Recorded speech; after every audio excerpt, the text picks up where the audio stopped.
Well, that was excellent, and it was something that I hadn't actually planned, but it's one of those occasions where you get lucky. I'd set my camera up to come out into the garden to do a piece to camera for the beginning of this video, and there was a robin singing up in the tree.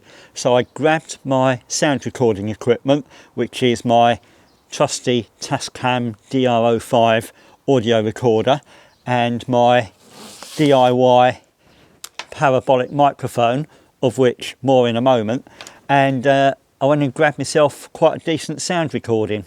So hope you enjoyed that. Now, this parabolic microphone setup, which uses an old umbrella hat, that's an idea I got from another video on YouTube, which I will post a link to in the description down below. The bloke in it is quite mad, but the setup there does improve the directionality and pickup characteristics of a simple lavalier microphone, and it's quite effective and dirt cheap, which I love. But the main purpose of this video, and thanks for joining me today on Naturally Curious UK, the main purpose of this video is to introduce you to the songs of three common garden bird species. I can't get the words out this morning, and they're the robin, the wren and the dunnock. So we've already heard a bit of robin already. We'll have some more, and we'll also enjoy some photos that I've taken of those three species as well, and hopefully it will help to familiarise you with the sound as well as the sight of these three garden birds. So, starting with the robin, which was voted Britain's favourite bird in 2019. The robin is a familiar sight in most gardens the length and breadth of the UK. The orangey red breast of the adults is instantly recognisable, and along with its seemingly trusting nature is probably the reason for its popularity. In late spring and early summer though, the appearance of the speckly breasted juveniles can confuse many an amateur, some thinking, even if they recognise it as a robin, that they are looking at a female. Adult females, however, are pretty much indistinguishable from the males. The only time I can tell which is when they're copulating, something I've only seen once and have so far not managed to photograph. As far as recognising the robin's song is concerned, I'll start by saying that I sometimes liken identifying birds by sound as being a bit like recognising the voice of a famous singer. It's not about what song they're singing, but rather how they're singing it and the various tonal qualities of their voice. And this is certainly true for the robin.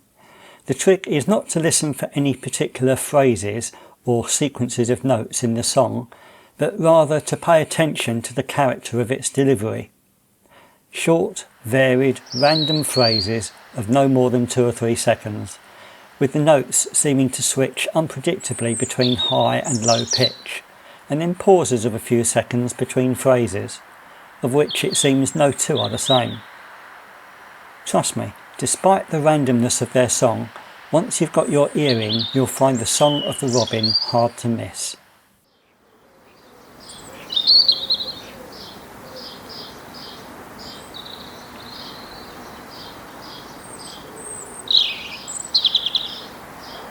It's worth mentioning too that robins can be heard through most months of the year, and can be especially noticeable in the autumn when not much else is singing.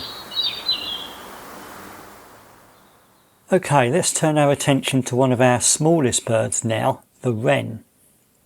The instantly remarkable thing about the song of the wren is that for such a small bird it is almost unbelievably loud. In fact, I have been known to suggest that mankind didn't invent the transistor amplifier, they simply discovered one inside the body of a deceased wren. Compared to the robin, the wren does have a rather limited repertoire of phrases. In fact, to me, it seems there's just the one standard phrase with minor variations. Sometimes the standard phrase may get cut short, and at other times it may be extended. Here's that standard phrase.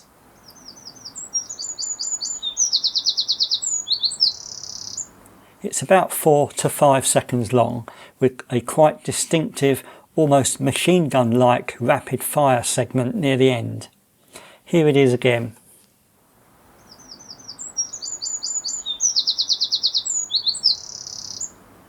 Now here are a couple of examples from the same bird on the same occasion of that standard phrase getting truncated.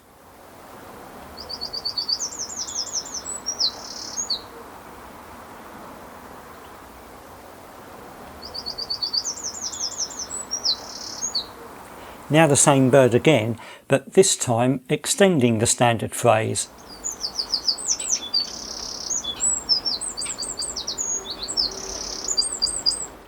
All very recognisably just variations of the same song though. Right, well I think that's pretty much covered the wren. Let's finish off with the Dunnock.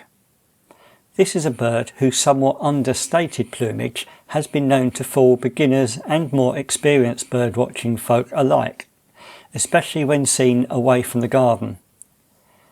However, what it lacks in brightness of plumage, it certainly makes up for in its song. In fact, I consider it to be one of my favourites.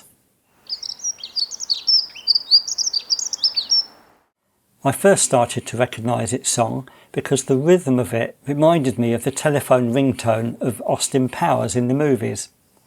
Crazy, I know, but have a listen to both and see whether you agree.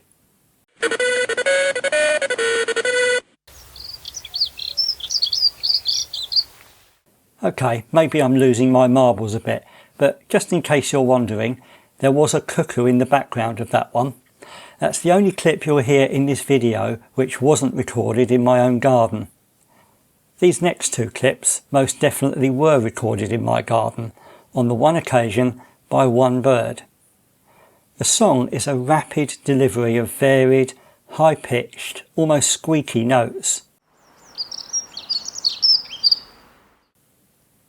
Let's hear just one more, slightly longer phrase from that same bird.